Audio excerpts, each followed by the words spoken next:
14 tentara bayaran yang direkrut Amerika Serikat Israel berhasil ditangkap oleh Kementerian Intelijen Iran. Dilaporkan belasan tentara bayaran itu ditangkap di provinsi Kermanshah, Al-Borz, Fars, dan Kerman.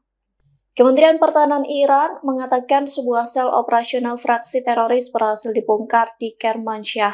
Intelijen Teheran juga menyebut sejumlah alat peledak rakitan, bubuk mesiu, senjata api, dan sumbu membuat bom telah ditemukan.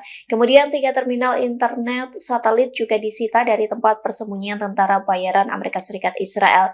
Menurut Kementerian Intelijen Iran, sel operasional itu diarahkan oleh seorang individu yang berbasis di Jerman. Iran menyebut mereka melakukan kegiatan teror termasuk menyerang pusat-pusat pemerintahan dan media penting di provinsi tersebut. Sementara 5 tentara bayaran musuh Amerika Serikat Israel diidentifikasi dan ditangkap di Al-Borz. Sebanyak 2 dari mereka ditangkap sebelum melakukan aktivitas apapun yang mengancam keamanan nasional. Kemudian 3 diantaranya terlibat dalam pengumpulan informasi tentang pusat-pusat militer dan memotret area-area sensitif. Sebanyak 4 tentara bayaran Amerika Serikat Israel diidentifikasi dan ditangkap di Kerman. Mereka disebut terkait dengan jaringan mata-mata televisi Iran internasional yang dianggap pemerintah sebagai markas media Israel. Para pelaku disebut terlibat pengiriman lokasi pasukan militer dan keamanan Iran ke jaringan mata-mata. Presiden Donald Trump sesumbar mengirim 10.000 pasukan darat Amerika Serikat tambahan ke Timur Tengah, bahkan Trump mempertimbangkan rencana invasi darat ke Iran.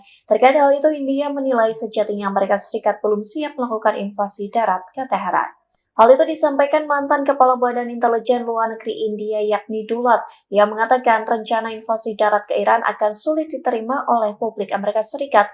Dulat menekankan jika invasi darat dilakukan maka Amerika Serikat harus siap menerima peti mati. Mantan Kepala Intelijen India itu mengatakan bahwa Iran sedang bersiap perang untuk jangka panjang, sementara Dulat menilai Amerika Serikat selalu meremehkan Iran. Padahal Dulat menyebut Tehran memiliki dukungan dari poros yang kuat yakni Rusia dan China. Di satu sisi, Pentagon sedang mempertimbangkan untuk mengirim hingga 10.000 pasukan darat tambahan ke Timur Tengah. Pertimbangan ini dikatakan selesai Trump menunda serangan sektor energi Iran hingga awal April 2026. Pasukan pertahanan Israel atau IDF terluka di gempur sekutu Iran Hizbullah di Lebanon. Pertempuran itu mengakibatkan anak jenderal sekaligus pejabat Israel tewas. Ia juga merupakan tentara Israel yang terlibat perang di Lebanon. Anak jenderal Israel yang tewas itu ialah Sersan Aviat Elchanan Volansky berusia 21 tahun. Ia berasal dari Yerusalem, merupakan anggota batalion ke-77 Brigade Lapis Baja ke-7. Volansky adalah putra dari pengawas keuangan lembaga pertahanan Brigjen Purnawirawan Yair Volansky. Menurut penyelidikan awal IDF, anggota Hizbullah meluncurkan 2 rudal anti-tank ke arah Israel. Adapun serangan yang terjadi pada Jumat 27 Maret itu menargetkan tank Merkava Israel yang ada di Sungai Litani. Rudal pertama dicegat oleh sistem pelindungan aktif tropi milik Merkava, sementara rudal kedua menghantam tank tersebut, menewaskan Volansky dan melukai tentara Israel yang lainnya. Volansky adalah tentara IDF keempat yang tewas dalam serangan darat Israel yang diperbarui terhadap Hizbullah di Lebanon Selatan. Di tengah perang memanas dengan Iran, justru muncul perselisihan antara Amerika Serikat dan Israel. Adapun perselisihan itu dipicu perbedaan untuk mengakhiri perang dengan Teheran. Anadolu melaporkan perselisihan itu berpusat pada 3 isu utama, diantaranya masa depan program rudal balistik Iran dan transfer uranium yang diperkaya ke Badan Energi Atom Internasional. Selain itu, perselisihan Amerika Serikat Israel diduga dipicu pelonggaran sanksi ekonomi terhadap Teheran. Sebelumnya, sebuah laporan pada Rabu 25 Maret menyebut proposal Amerika Serikat yang terdiri dari 15 poin. Dalam proposal itu memuat poin untuk menghentikan perang yang disampaikan Iran melalui Pakistan. Amerika Serikat juga disebut mempertimbangkan gencatan senjata sementara selama 1 bulan. Hal itu dilakukan untuk membuka jalan bagi perundingan. Iran pun telah menyampaikan tanggapan terhadap usulan tersebut melalui mediator. Respons Iran mencangkup beberapa tuntutan termasuk menghentikan serangan dan pembunuhan di semua front hingga kedaulatan Selat Hormuz. Sementara Israel tidak setuju dengan poin-poin tersebut yang membuat negaranya berselisih dengan Amerika Serikat.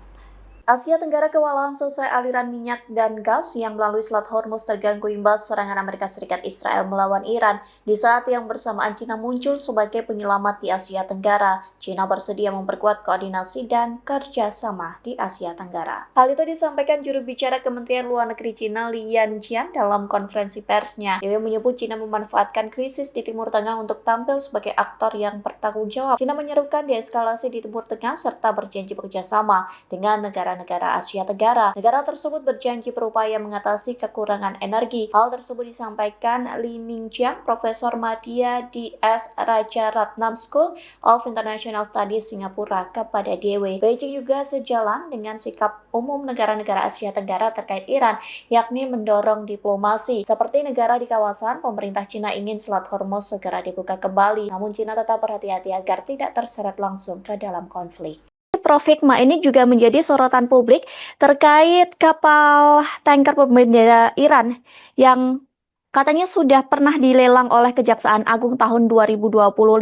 Kemudian isu ini kembali disorot dan disangkut pautkan, begitu menjadi salah satu alasan kapal dari Pertamina ini tidak bisa melewati Selat Hormuz. Bagaimana Prof. Hikmah melihat hal itu? Ya, memang ada peristiwa di mana kapal tanker eh, milik Iran, berbendera Iran, dan ini sudah berlangsung kalau saya tidak salah hampir 2 tahun yang lalu ya, yang karena masalah pencemaran, sebenarnya nahkodanya yang dikejar, tetapi kemudian juga kapalnya disita oleh Kejaksaan Agung, dan pada saat ini mungkin dalam proses dilelang.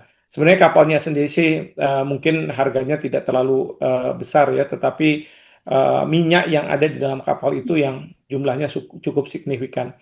Nah, sekali lagi saya tidak tahu apakah ini ada kaitan dengan masalah tanker ini gitu ya. Tapi saya yakin sih tidak ya. Kalau saya melihat eh, ini sebenarnya masalah yang ada sengketa ada di Indonesia, dan sekarang ini memang prosesnya adalah kapal itu menjadi pertanyaan lah, apakah memang dimiliki oleh pelaku usaha dari Iran atau sudah dipindah tangankan dan lain sebagainya. Ini yang masih belum clear.